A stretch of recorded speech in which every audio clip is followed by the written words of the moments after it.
Settings. The last tab in the Settings menu is called Backup and Firmware.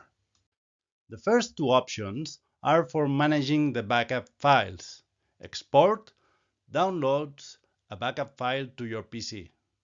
Import loads a backup file to your VIDA device. This is an easy way of cloning devices as well. In the same window, you have the Load Template option. There are 4 possible templates.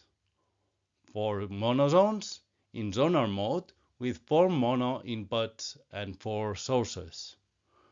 2 stereo zones in zonar mode with 2 stereo inputs and 2 sources. 4 monozones in mixer mode with 4 mono inputs and 4 sources. And finally, 2 stereo zones in mixer mode with 2 stereo inputs and 2 sources.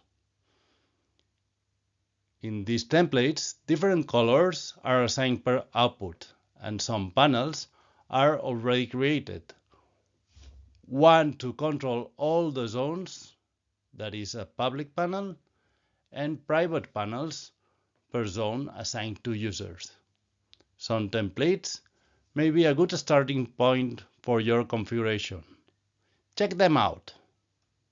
Below, in the window called Firmware Management, you can check firmware version and dates.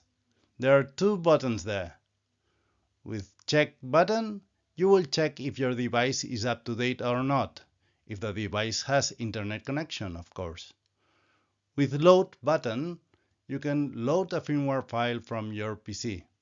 Find in the corresponding device page all firmware versions. Let's check if your device is up to date. Oh, no it's not. We have to update it. There it is. It won't take more than 1 minute or 2.